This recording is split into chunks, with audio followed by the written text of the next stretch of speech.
시편 112편입니다. 시편 112편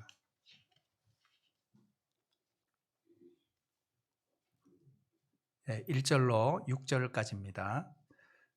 우리 함께 찾으셔서 우리 한 절씩 교독으로 읽으시고요. 6절 같이 읽도록 하겠습니다. 할렐루야. 여호와를 경외하며 그의 계명을 크게 즐거워하는 자는 복이 있도다.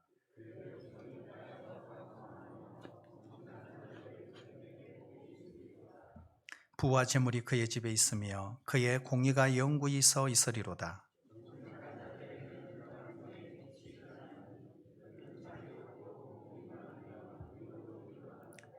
은혜를 베풀며 꾸어주는 자는 잘 되나니 그 일을 정의로 행하리로다.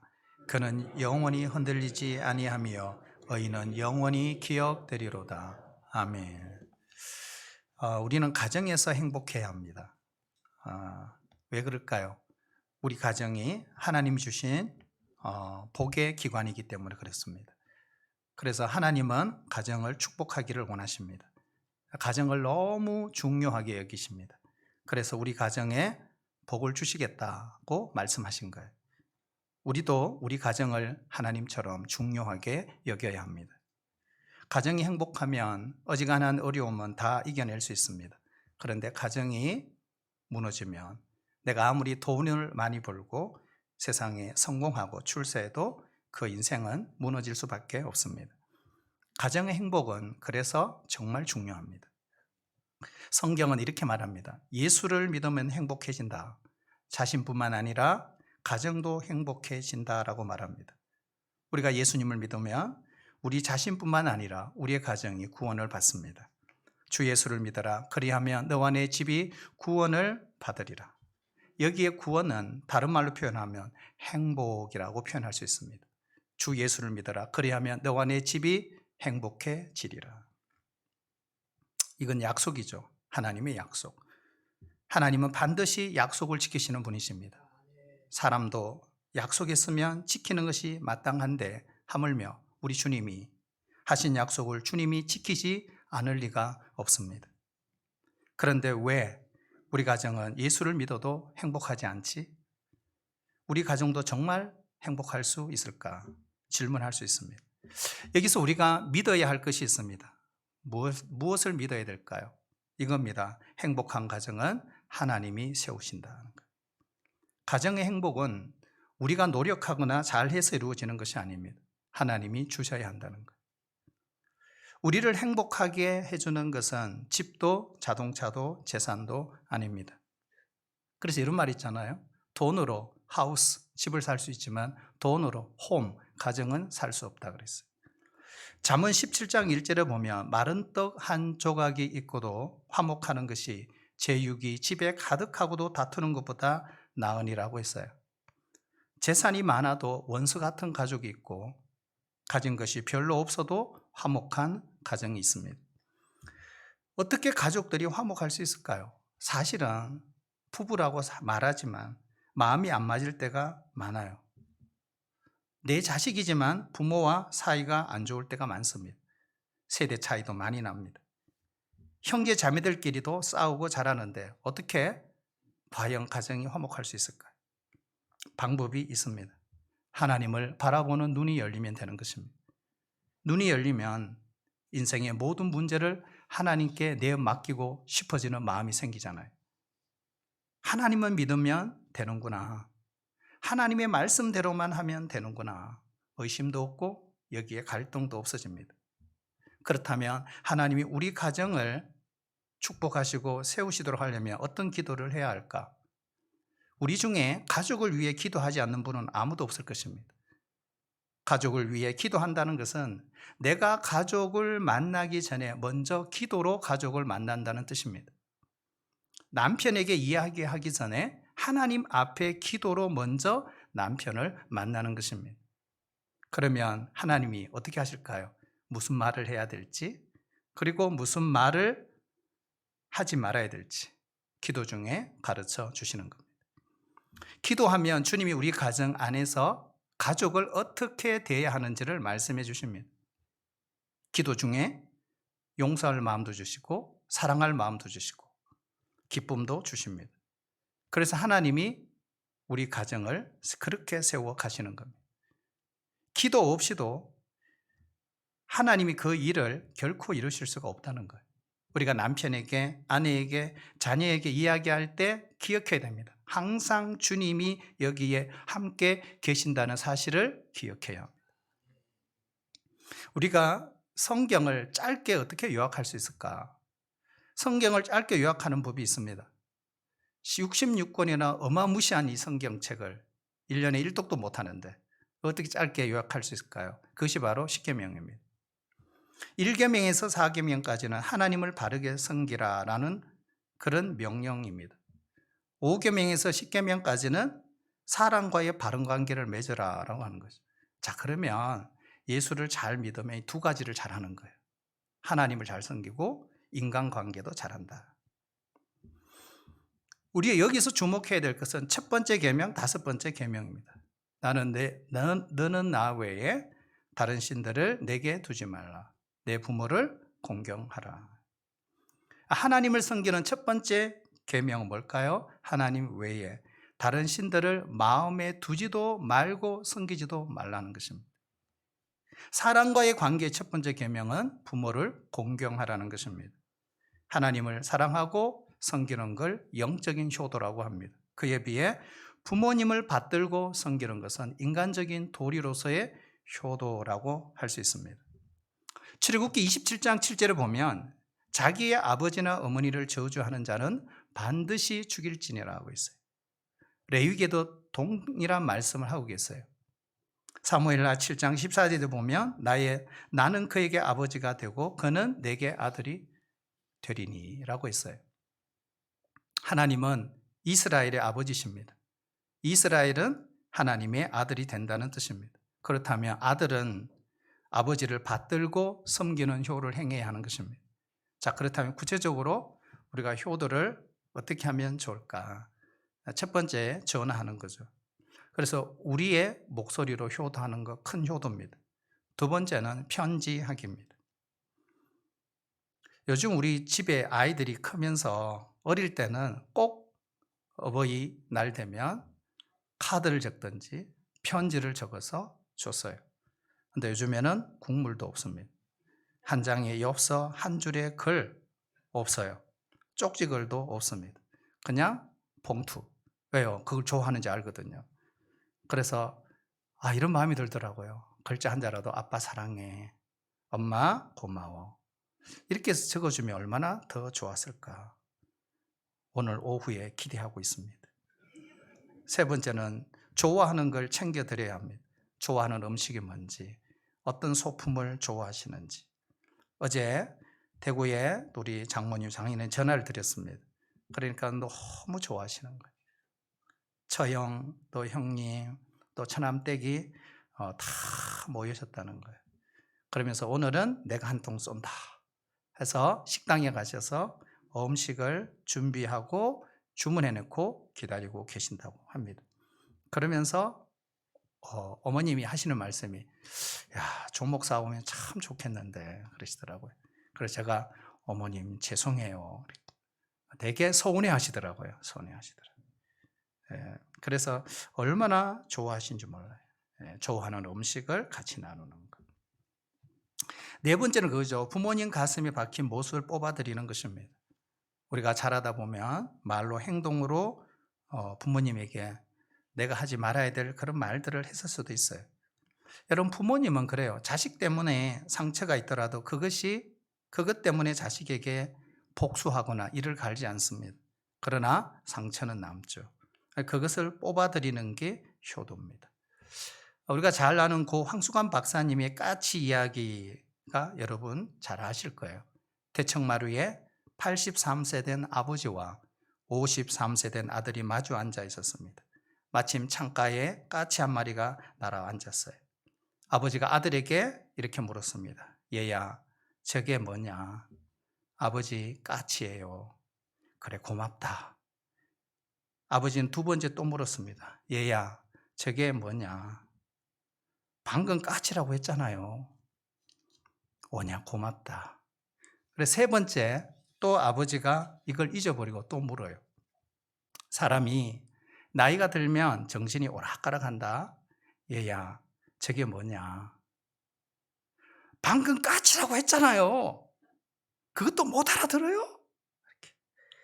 그러니까 그 말이 너무 서운하고 서러워서 아버지가 방으로 들어갔어요. 그래서 잠시 후에 방에 있던 옛날 일기장을 가지고 나왔습니다. 아버지가 33살 때 쓴 일기였습니다. 밖에 나와서 아들을 보고 읽어보라고 했어요. 일기장에는 이런 글이 적혀 있었습니다. 3살짜리 내 아들과 마루에 마주 앉아 있었다. 마침 까치 한 마리가 날아와서 앉았다. 3살짜리 내 아들이 나에게 물었다. 아빠, 저게 뭐예요? 저건 까치란다. 내 아들은 연구포 23번을 물었다.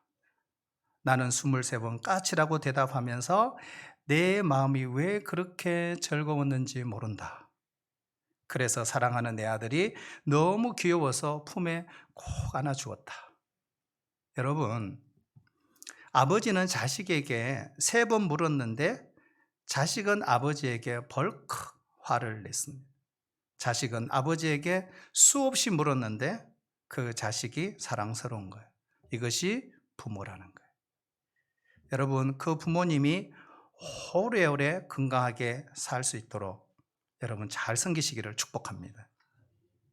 5번째 보면 부모를 부모로 인정해야 됩니다. 여러분, 부모라는 것은 싫고 좋은 관계가 아닙니다. 선택의 관계가 아니에요.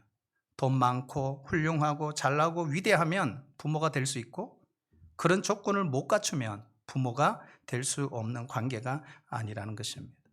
가난해도 병들어도 배운 바 없어도 부모는 부모입니다. 여러분, 이 관계는 하나님이 허락하신 관계입니다. 부모를 부모로 인정하는 것이 진짜 효도입니다. 6번째는요, 순종해야 됩니다. 사도 바울은 자녀들아 주 안에서 너희 부모를 순종하라. 이것이 옳으니라.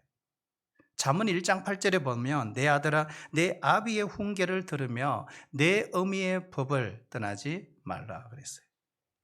잠언 30장 17절. 이 말씀을 제가 읽으면서 너무 무서웠어요. 와, 하나님이 이렇게까지 말씀하시나. 아비를 조롱하며 어미 순종하기를 싫어하는 자의 눈은 골짜기에 까마귀에게 쪼이고 독수리 새끼에게 먹히리라.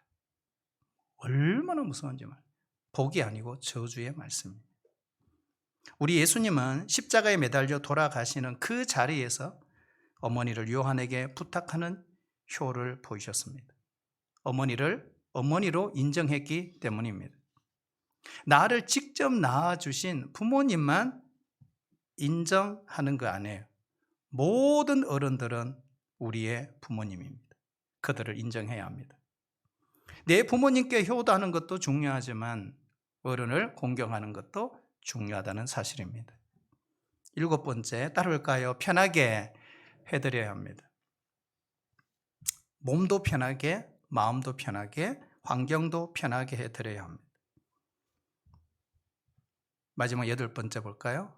저는 8번째 중요하다고 생각하는데요. 같이 읽어볼까요? 믿음의 길을 함께 걸어야 합니다.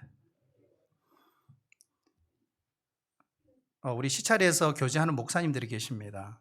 아버지의 뒤를 이어서 목사가 된 목사님들이 있습니다. 그분들을 만나면 이야기할 때마다 제가 참 감사하고 감격스럽습니다. 목회란 밖에서 보는 것처럼 그렇게 쉽거나 만만치 않습니다. 목회가 얼마나 어려운지 예를 하나 들어볼게요. 태국에 목사님들이 여행을 갔어요. 코끼리 조련사가 이런 질문을 했어요. 여러분들 중에 코끼리를 울릴 수 있는 사람이 있습니까? 어떤 목사님이 손을 번쩍 들었어요. 그러면서 코끼리 귀에다가 뭐라고 속삭였어요.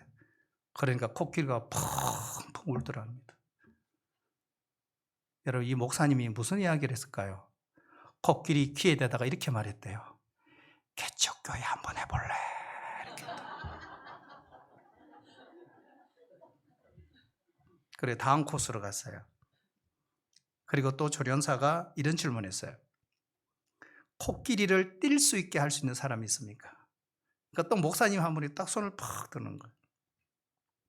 코끼리 귀에다가 속삭였어요. 뭐라고 했을까 이번에는요? 이렇게 말했대요. 나랑 한국에 가서 목회할래. 그러니까 이 코끼리가 놀래가지고 뛰면서 도망갔다고 합니다. 얼마나 목회가 어려워서 그랬을까요? 힘들고 어려운 일이 한두 가지가 아니죠. 마냥 그렇다고 어려운고 힘들만 그런 건 아니에요. 어쨌든 중요한 거죠. 아버지가 걸었던 그 뒷모습, 목회의 비길, 정말 쉬운 길이 아님에도 불구하고 뒤를 이어 목사가 됐다. 그 자체가 감격이죠. 감사하죠. 우리도 마찬가지죠. 부모가 걷는 길이 믿음의 길이고 옳은 길이라면 함께 걸어야 합니다. 어떤 자식은 길을 쓰고 교회 안 나오고 예수를 안 믿고 곁길로 빠져나가는 것은 불효 중에 불효입니다. 자녀된 도리는 안 믿는 부모님을 주님께 인도하는 것이 가장 큰 효도입니다. 성도 여러분, 가족 구원을 위해 기도할 수 있기를 축복합니다. 우리가 가족 전도를 위해서 할 수 있는 일, 여러분 그 자료들을 보면요, 참 눈물 없이는 못 읽을 그런 간증들이 너무너무 많아요. 근데 결론이 뭐냐? 가족 전도를 위해서 가장 중요한 게 뭐냐? 이거예요. 결론은 예수를 잘 믿는 것밖에 없다. 불신 가족을 전도하는 그 간정들의 공통점이요. 이렇게 이야기해요. 내 남편을 전도하다가 자기가 변했다. 이게 무슨 말이냐면 내가 진짜 예수를 믿게 되었다는 거예요. 그동안이 가짜였다는 거예요. 제가 교제하는 타 교회 젊은 권사님이 계세요. 아이가 3명입니다. 3남매입니다. 25년간 남편을 전도했습니다. 근데 남편이 안 돌아왔어요. 지금도. 그래서 어떻게 해요? 이제 각자 도생. 네 길 네가 가고 내 길 내가 가자.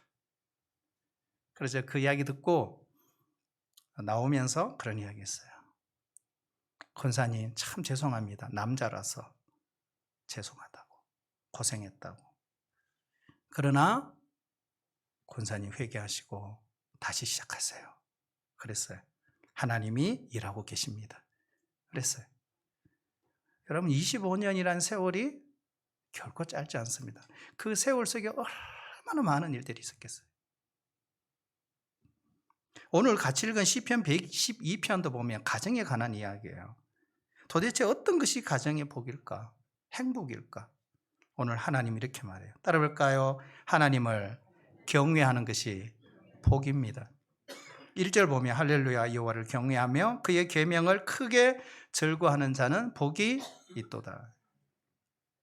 가정의 행복을 위해 열심히 산다고 복이 주어지는 것이 아니에요. 우리가 잘못 알고 있는 거예요. 우리 가정이 행복하려면 오늘 이 말씀 기억해야 됩니다. 하나님과의 관계가 바로 되어야 한다. 하나님을 높이고 하나님을 섬기고 말씀에 순종하고 그 말씀을 즐거워하는 것이 복된 가정의 전제 조건이라는 사실입니다. 그렇다면 하나님을 경외하고 말씀대로 산다는 것이 도대체 어떻게 사는 것일까? 사사시대 때 이스라엘 백성이 지은 죄가 무엇입니까? 사사기 21장 25절을 보면 그때에 이스라엘의 왕이 없으므로 사람이 각기 자기 소견에 옳은 대로 행하였더라. 하나님을 경외하고 말씀대로 사는 것은 이와 반대로 하는 것입니다. 그동안 가정이 행복하기 위해 그렇게 애를 썼는데 우리 가정이 왜 이래? 생각하신다면 기억해야 됩니다. 내 생각에 옳은 대로 말하고 내 생각에 옳은 대로 행동하지 않았나 돌아봐야 합니다. 아무리 잘해보자고 해도 내 생각이 옳은 대로만 말하고 행동하면 하나님이 그 가정을 책임져 질 수 없는 거예요. 바꿔야 합니다. 내가 생각하기에 옳은 것이 아니라 하나님이 무엇이라고 말씀하시는지를 들어야 합니다. 우리 가정에는 왕이 계십니다. 내가 왕이 아니에요. 내가 주인이 아니에요. 항상 하나님께 귀를 기울이고 그분이 말씀하시는 대로 순종해야 합니다. 이 마음가짐이 있어야 하는 거예요. 그러면 반드시 하나님이 약속하신 그 가정의 복을 우리 가정에도 주실 줄로 믿습니다. 어떤 복을 주실까요? 3절이죠. 우리 같이 한번 읽어볼까요? 성경 보시고요. 시작. 부와 재물이 그의 집에 있으며 그의 공의가 영원히 서 있으리로다. 아멘. 자, 하나님을 경외하고 말씀대로 사는 자에게 주시는 복이 두 가지입니다. 경제적인 것과 영적인 것입니다. 부와 재물은 물질의 복이죠. 공의는 영적인 은혜를 말합니다.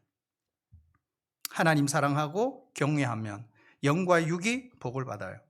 영혼이 잘 돼요. 육신도 잘 된다는 것입니다. 이 말씀을 한 단어로 취약할 수 없을까? 저는 이렇게 표현했어요. 하나님이 주시는 것만으로 만족하며 사는 것. 이게 진짜 복이다. 사람들은 일확천금을 노립니다. 횡재를 노립니다. 그런데 돈을 조금이라도 벌면 이제 놀고 먹어도 되겠네 라고 생각합니다. 과연 놀고 먹는 것이 복일까요? 이것은 무서운 타락입니다. 성경적으로 보면.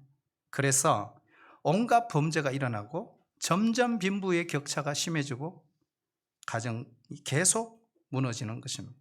생각만 해도 너무 잘못된 거예요. 돈 하면 안 돼요. 예수 믿는 사람.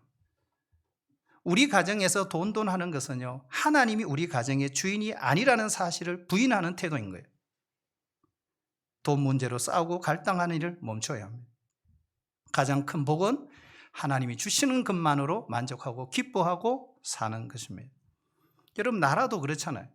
나라도 하나님 섬기는 나라가 잘 돼요. 미국의 경우 대통령들도 보면 하나님을 잘 섬긴 사람들이 잘 됐어요. 이스라엘의 역대의 왕들 보세요. 하나님을 경외한 왕들은 성공했어요. 거역한 왕조 다 망했어요. 솔로몬은 이렇게 말합니다. 여호와를 경외하는 것이 지식의 근본이다. 지식도 하나님을 위한 지식, 하나님을 위한 학문, 하나님을 위한 인기가 오래가요. 하지만 자기만 위한 것은 물거품처럼 사라진다는 거예요. 하나님을 섬기고 경외하면 복을 받습니다. 나라든 개인이든 가정이든. 하지만 안 믿으면 망해요. 둘째로 따라볼까요? 정직이 복입니다. 우리 가정이 정직하시기를 축복합니다. 4절에 보면 이런 말씀이 있죠. 정직한 자들에게는 흑암 중에 빛이 일어나나니 그는 자비롭고 긍휼이 많으며 의로운 이로다. 나라도 권력도 어떤 정부도 마찬가지입니다. 기업도 교회도 정직해야 합니다. 정직이 뭘까요? 바르게 생각하고 바르게 말하고 바르게 사는 것입니다. 언제나 정직의 기준은 하나님이십니다. 성경입니다. 사람이 아니에요. 정직의 기준이 사람이 되고 세상의 법이 되면 늘 흔들리는 겁니다. 그러나 영원히 푸른 마르고 꽃은 시들지만 변하지 아니하시는 한결같으신 하나님이 정직의 기준이 되시면 변함이 없어요. 흔들림이 없습니다. 특히 우리 가정은 정직해야 합니다. 부부 사이가 정직해야 합니다. 여러분, 부부도요, 핸드폰을 공유할 수 있어야 됩니다. 패턴 걸어놓고 안 가르쳐준다? 수상한 남자입니다. 비밀번호 매겨놓고 안 열어주죠? 조사해봐야 됩니다. 통장 비밀번호 안 가르쳐줍니까? 위험한 남자입니다. 카톡, 문자 공유하지 못하면 여러분 꼭 조사해 보시기 바랍니다. 여러분, 방마다 문 잠그고 방마다 개인 금고가 있다면 그 가족을 서로가 어떻게 신뢰할 수 있겠습니까? 마지막 세 번째, 따를까요? 베푸는 것이 복입니다. 세상은 늘 그래요. give and take입니다. 내가 받았으니 준다는 거. 그래서 제가 어릴 때 저희 부모님들이, 여러분도 그런 기억이 있을 거예요. 이렇게 대학 노트가 딱 있어요.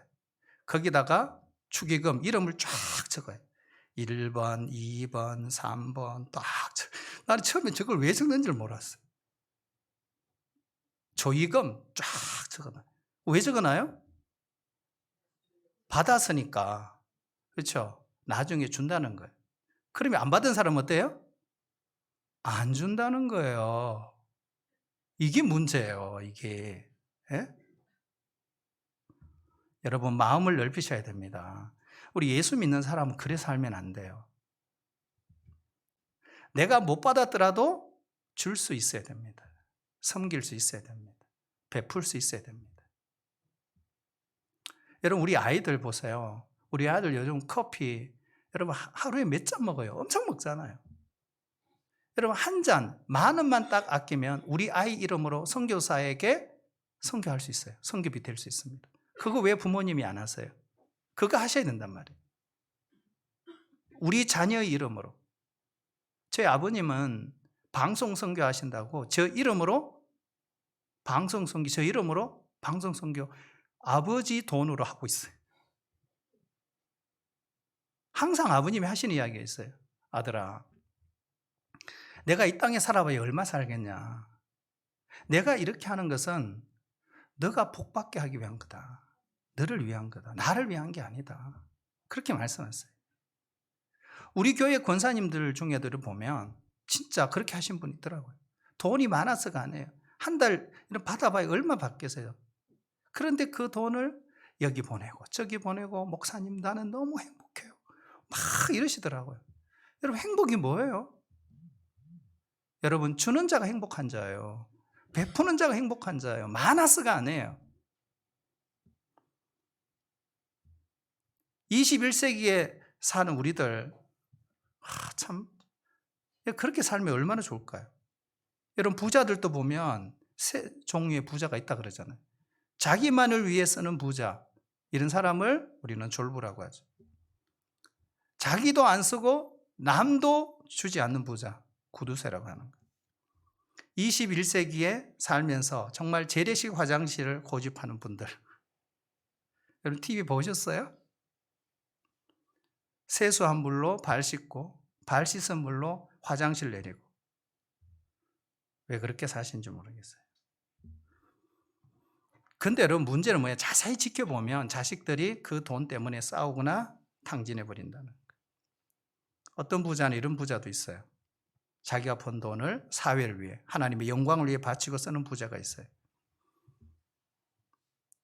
우리가 잘 아는 엘리자베스 테일러라는 클레오파트라 영화의 주인공이죠. 미국의 미녀 배우입니다. 71세 향년 일기로 세상을 떠났죠. 그는 죽음을 준비하면서 죽음 뒤에 자신의 유해를 스위스에 있는 전 남편 리처드 버튼에게 그 묘소에 묻어달라고 했어요. 그리고 유산은 자녀들에게 남기지 않았습니다. 대부분의 그 재산을 에이즈 연구기금으로 쓰기로 했다는 거예요. 재산이 얼마인지는 우리는 알 수 없어요. 그러나 사회에 환원하고 가겠다는 그 뜻이 아름다운 것입니다. 오늘 5절 말씀에도 보면 은혜를 베풀며 구워주는 자는 잘 되나니, 6절에도 보면 그는 영원히 흔들리지 아니하며 그는 영원히 기억되리라. 이런 자를 의인이라고 그랬어요.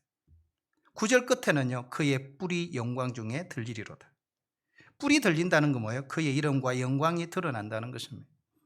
여러분, 이러한 감동, 이러한 역사는 저절로 되지 않습니다. 하나님의 은혜가 그 사람에게 부어져야 하는 거예요. 우리 가정이 행복하게 되는 중요한 원인 중에 하나는 이겁니다. 은혜가 부족함이 없이 부어지는 것입니다. 우리가 교회에 올 때 여러분 기뻐요? 예배를 사모하세요? 기도가 잘 되나요? 늘 성경 읽고 큐티 하시나요? 여러분, 이 질문이 우리 가정이 얼마나 행복한가를 알 수 있는 영적인 지표가 되는 것입니다.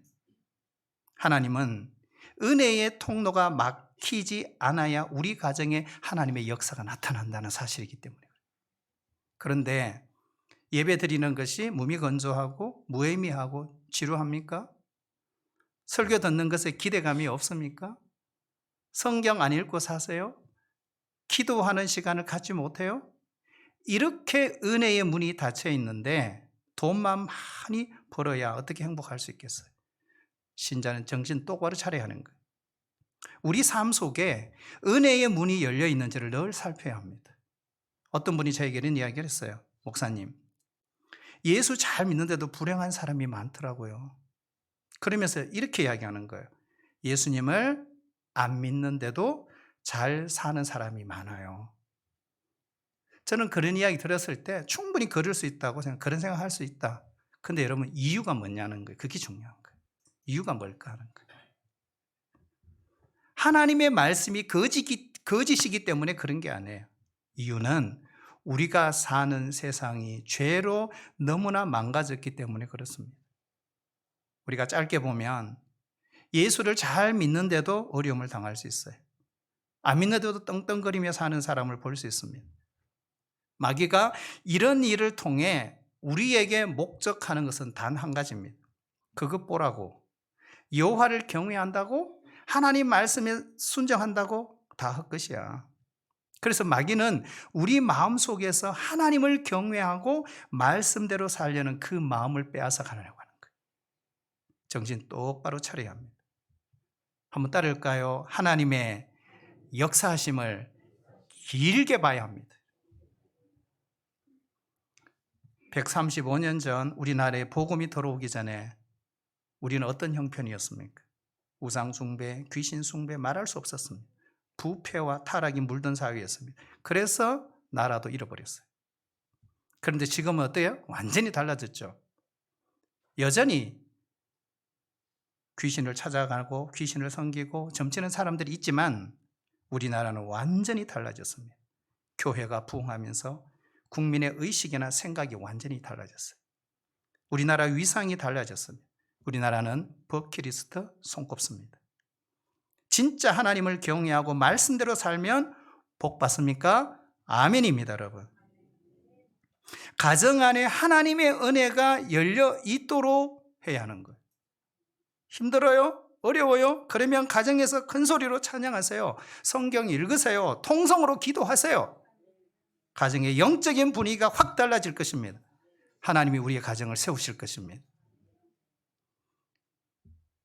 여러분, 우리나라 매년 한 해 동안 술 마셔서 없어진 돈이 연간 15조 원이라고 합니다. 이 돈의 규모는 우리나라 사람이 피땀 흘린 번 돈의 GDP의 2.86%라고 합니다. 여러분, 15조를 번다. 이거 벌려면요, 얼마나 여러분 피땀을 흘려야 되겠어요. 근데 그 15조를 교육이나 다음 세대를 위해서, 사회복지를 위해서, 저출산을 위해서 한번 대책을 썼다면 그 효과가 얼마나 컸을까? 여러분, 오늘 말씀의 결론입니다. 우리 가정에 정말 예수님을 모시는데, 예수님을 우리의 왕으로, 우리의 주인으로 우리 가정에 모시려면 해야 될 일이 있습니다. 예수님을 인격적으로 만나야 하는 것입니다.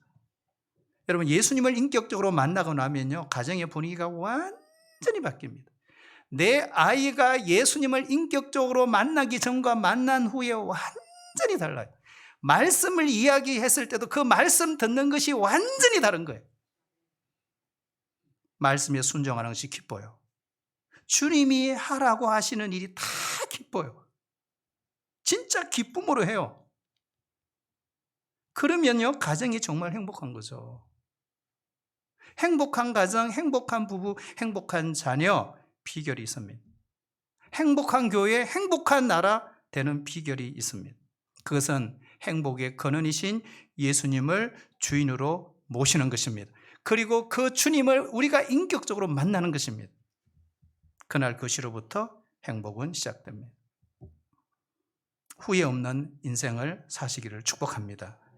그분이 나의 주인이 되시며 왕이 되시면 말 한마디 해도, 무슨 행동 하나 해도 주님이 하라는 대로 합니다. 주님께서 우리의 이 마음과 결심을 받으실 줄로 믿습니다.